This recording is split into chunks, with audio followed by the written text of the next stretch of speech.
1947 में जब भारत आज़ाद हुआ तो पाकिस्तान एक नया मुल्क बन गया। हर जगह शांति का माहौल छा गया। पर देश बनते वक्त जो नरसंहार हुए उसकी बात कौन करेगा। ये नरसंहार हर जगह हुआ और ऐसा ही एक नरसंहार हुआ था हमारे गांव मंदिरापुर में।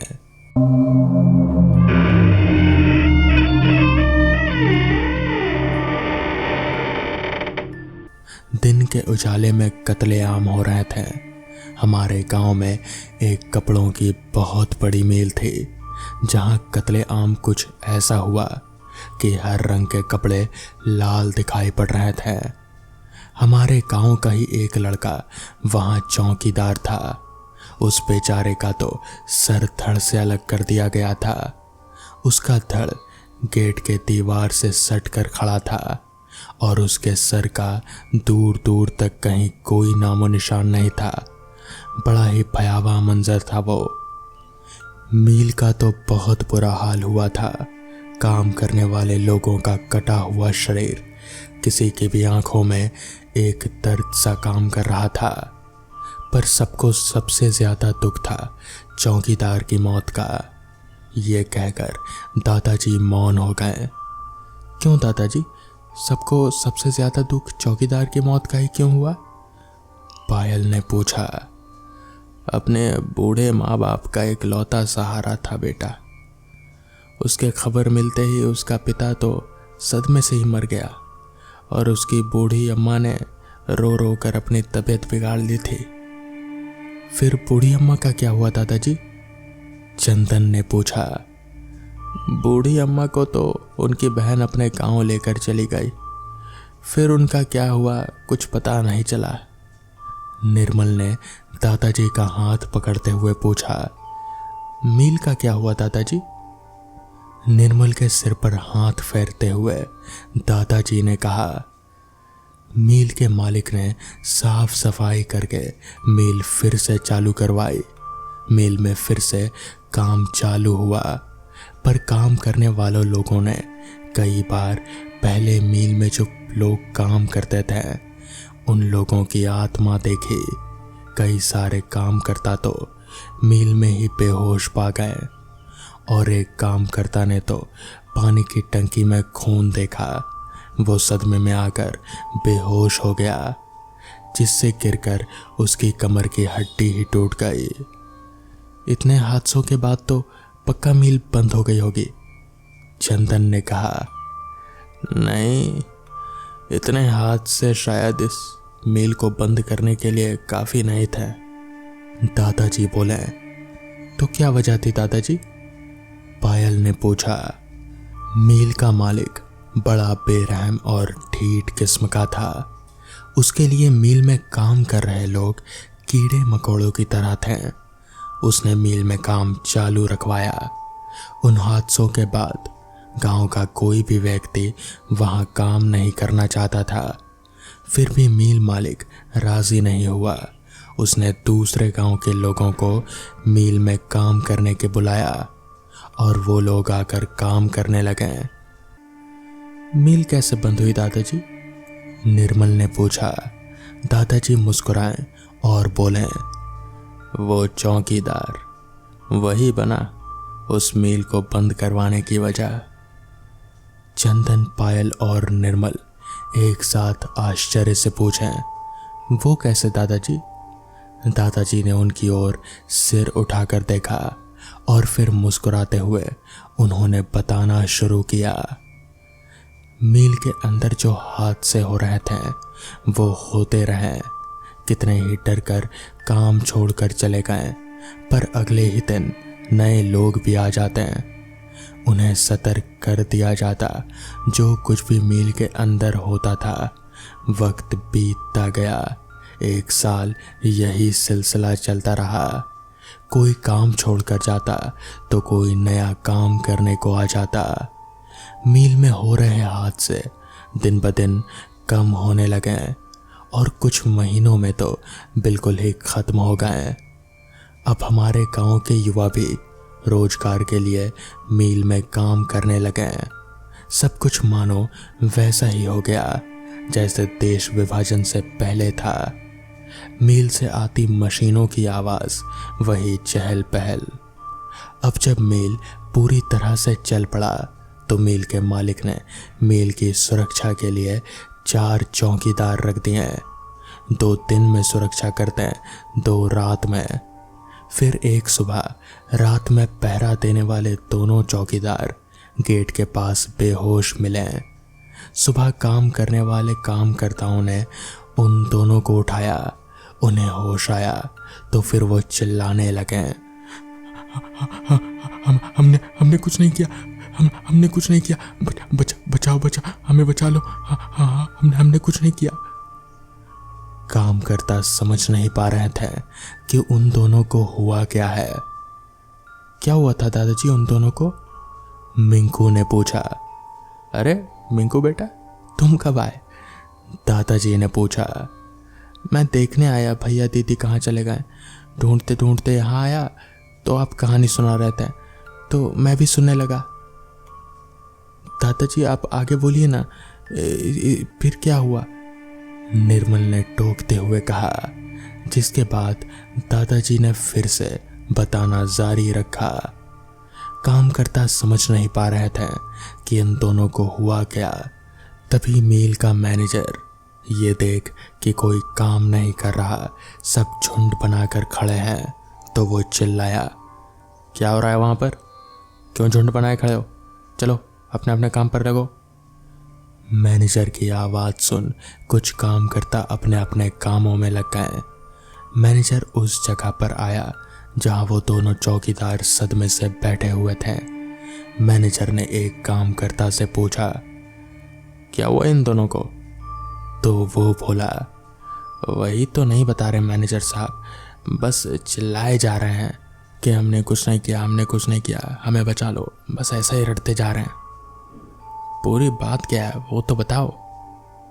मैनेजर ने कहा, हम सब लोग जब सवेरे काम पर आए तो इन दोनों को गेट के पास बेहोश पड़े देखा, तो हम सब ने उठाकर अंदर लाया और फिर पानी के छींटे मारे और उठते ही ये लोग चिल्लाने लगे कि हमने कुछ नहीं किया, हमें बचा लो। एक कामकर्ता ने पूरी बात बताई। ठीक है जाओ अपने काम पर लगो, मैं देखता हूँ इन दोनों को। मैनेजर ने उन दोनों को बहुत पूछने की कोशिश की तो उनमें से एक बोला, साहब अब हम यहाँ काम नहीं करेंगे, ये जगह भूतिया। ये सुनने के बाद मिल में काम कर रहे सभी लोग फिर उनके इर्द गिर्द आकर खड़े हो गए। क्या बोल रहे हो, चढ़ा वड़ा रखी है क्या? मैनेजर बोला। अब दोनों ने मुंह खोला। साहब अगर कल रात चढ़ा रखी होती तो ज्यादा अच्छा होता। साफ साफ बताओ क्या हुआ था कल रात? मैनेजर झल्लाता हुआ पूछा। दोनों में से एक ने बोलना शुरू किया। हम दोनों कुर्सी पर बैठकर चने खा रहे थे, आधी रात भी नहीं हुई थी। ये मनोज ये हमको बोला कि हम हल्का होकर आता हूँ। ये बोलकर वो हल्का होने चला गया। हमको गेट के बाहर किसी के चलने की आवाज़ सुनाई दी तो हम मनोज को आवाज़ दिए। हम टॉर्च जलाकर देख रहे थे पर कुछ दिखाई नहीं दे रहा था। तब तक ये भी आ गया और हम इसको बताएं कि हमको किसी के चलने की आवाज़ आई तो हम दोनों गेट के बाहर जाकर देखने लगे। दूर दूर तक टॉर्च की रोशनी में देखा पर कोई भी दिखाई नहीं दिया तो ये मनोज हमको बोला, कौन जानवर होगा, चलो अंदर चलते हैं। और जैसे ही हम दोनों मुड़े तो हमने देखा। इतना बोलकर वो दोनों चुप हो गए। उसने घूंट निकली और फिर उसकी आंखों में डर था। वो डर वहां खड़ा हर व्यक्ति देख सकता था। मैनेजर ने उसे झंझोड़ कर पूछा, क्या देखा तुम दोनों ने? पर वो कुछ नहीं बोला तो मैनेजर मनोज को झंझोड़ते हुए बोला, क्या देखा बताओ तो इस पर मनोज बोला, साहब ये रमेश का बताएगा, ये तो हमसे भी ज्यादा डरता है। जिसके बाद बहुत पूछने पर मनोज ने ही बताया, कल रात हमने देखा सिर्फ धड़, सर तो था ही नहीं उसका, पर जब आवाज़ सुनी तो पता चला कि वो धड़ किसका था। वो धड़ इस मील में सबसे पहले चौकीदारी करने वाले संतोष का था। वो हम दोनों से चिल्लाते हुए पूछा, तुम तो नहीं थे ना जिसने मेरा सिर धड़ से अलग किया था? बताओ मेरा सिर कहाँ है, बताओ मुझे। हम दोनों ही गिर पड़े। रेंगते रेंगते हम बस यही कहे जा रहे थे कि हमने कुछ नहीं किया, हमें मत मारो, हमें बचा लो, हमने कुछ नहीं किया। फिर हम कब बेहोश हो गए, हमें कुछ भी याद नहीं। जिसके बाद मनोज चुप हुआ तो मील में शांति छा गई। वहाँ ये सुन सब बस एक दूसरे की ओर देखे जा रहे थे, पर बोल कुछ नहीं पा रहे थे। मील में इतनी शांति थी कि अगर कोई सुई भी गिरा दे तो उसकी भी आवाज़ आती। शांति को तोड़ते हुए एक काम करता बोला, हमें तो लगा था कि ये हादसे अब रुक गए, पर ये तो तूफान के आने से पहले की शांति थी। ये सुनकर सभी की रूह कांप गई। मैनेजर ने भी चुप्पी तोड़ते हुए मनोज के कंधे पर हाथ रखते हुए कहा, तुम दोनों को वहम हुआ होगा, रात में अंधेरा होता है और तुमने। मैनेजर का हाथ अपने कंधे से झटकते हुए मनोज खड़ा हुआ और मैनेजर की बात बीच में काटते हुए बोला, कौनो वहम नहीं हुआ हमको, मानो या ना मानो, हमको वहम नहीं हुआ। वो अगर वहम होता तो हमें अकेला होता, रमेश को कैसे हुआ? वो सब सच था। वो संतोष की ही आत्मा थी। वो हमारे ही गांव का लड़का है, हम उसके साथ खेले कूदे हैं। उसकी आवाज़ नहीं समझ पाएंगे क्या? उसकी आवाज़ हम भीड़ में भी सुन लेंगे। इस घटना के बाद से धीरे धीरे मील में काम करने वाले लोगों के दिल में डर बैठ गया। धीरे धीरे काम करने वाले कम होने लगे और फिर एक वक्त ऐसा भी आया जब मील को बंद करना पड़ा। दादाजी कहानी सुनकर सभी बच्चों से बोले और फिर सभी बच्चों को इशारा करते हुए बोले, चलो जाओ, अब सोने का वक्त हो गया, चलो। जिसके बाद सभी बच्चे अपने अपने घर में चले गए। तो दोस्तों, ये थी आज की पहली कहानी। तो चलिए बढ़ते हैं आज की दूसरी कहानी की ओर। बात उन दिनों की है जब मैं अपने बहुत ही ख़ास दोस्त राजू के साथ 10वीं कक्षा में पढ़ता था। हम दोनों एक ही स्कूल बाल विनय मंदिर में पढ़ते थे। सुना था कि 10वीं बोर्ड में अच्छे अंक ना आने पर ज़िंदगी में नौकरी मिलने में काफ़ी तकलीफ़ होती है, इसलिए हम दोनों कुछ ज़्यादा ही मेहनत कर रहे थे। स्कूल में बहुत दिल लगा कर पढ़ते हैं, फिर शाम को दोनों कोचिंग क्लास में पढ़ने जाते हैं और रात को सोने से पहले वापस पढ़े हुए चीज़ों पर एक बार नज़र डाल कर ही सोते हैं। सीधे शब्दों में हम किताबी कीड़ा कहलाते थे और हमें उसमें कोई ऐतराज़ नहीं था। एक दिन रोज की तरह मैं सुबह उठकर तैयार हो रहा था स्कूल जाने के लिए, जब कोचिंग क्लास के सर का फ़ोन आया। चूँकि मैं बैठक में था, मैं बैठा जूते के फीते बांध रहा था। मैंने फ़ोन उठाया। वो बोले चूँकि वो अगले 2 दिनों के लिए कहीं बाहर जा रहे थे, इसलिए वो उस दिन 2 दिन की पढ़ाई पूरी करवाना चाह रहे थे। मैं स्कूल जाने से पहले मम्मी को बोल कर निकला कि आने में देरी होगी, वरना बेकार में वो परेशान हो जाती है। स्कूल से निकलते हुए कोई 5 बज गए। हम दोनों दोस्त मेरी साइकिल पर बैठ तेजी से कोचिंग क्लास पहुँचे। वहाँ पहुँचते हुए महसूस किया धीरे धीरे काले बादल गिरते जा रहे थे। सर ने हमें तकरीबन 7:30 बजे तक पढ़ाया। वो शायद कुछ देर और पढ़ाते, पर एकाएक बिजली चली गई। अब हम वहाँ से जब निकले तो ज़रा तेज आंधी और कड़कती बिजलियों ने हमें पूरी तरह से घर जाने पर मजबूर कर दिया था। हम घर से तकरीबन 7 मील दूर थे। बारिश के माहौल के कारण सड़क पर आवाजाही बंद सी हो गई थी। हम दोनों बेहद तेजी से साइकिल के पेडल मारते हुए घर की ओर चल रहे थे। एकाएक हमारी साइकिल की चैन ही टूट गई। अब हमारे पास कोई और चारा नहीं बचा। हम पैदल ही चल दिए। बीच बीच में पीछे देख लेते हैं, शायद किस्मत से कोई मदद आ जाए। तभी हमें पीछे से आती एक आवाज़ ने हमें घूर कर देखने पर मजबूर कर दिया। एक बूढ़ी औरत, बाल सफ़ेद साड़ी पहने हमसे थोड़ी ही दूरी पर दिखी। उसने बड़ी ही कर्कश आवाज़ में पूछा कि क्या हुआ। तभी मेरी नज़र उस अंधेरे में उसके चेहरे की तरफ गई और मैंने देखा कि उसका चेहरा बहुत ही अजीब सा था। उसकी आंखों की पुतलियां जैसे पूरी तरह से सफ़ेद थी और उसके मुंह से लाल लाल कुछ बह रहा था, शायद वो खून था। हमारे दिमाग ने सिर्फ इतना कहा कि दौड़ो और हम दोनों तेजी से दौड़ने लगे। आश्चर्य, वो दौड़ नहीं रहे थे, पर वो हमसे उसी दूरी पर थे जिस दूरी पर उसे पहली बार देखा था।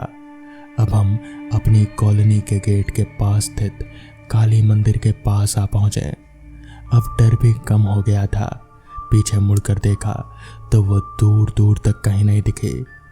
हम दोनों ने लंबी सांस ली और अपने घर चल दिए।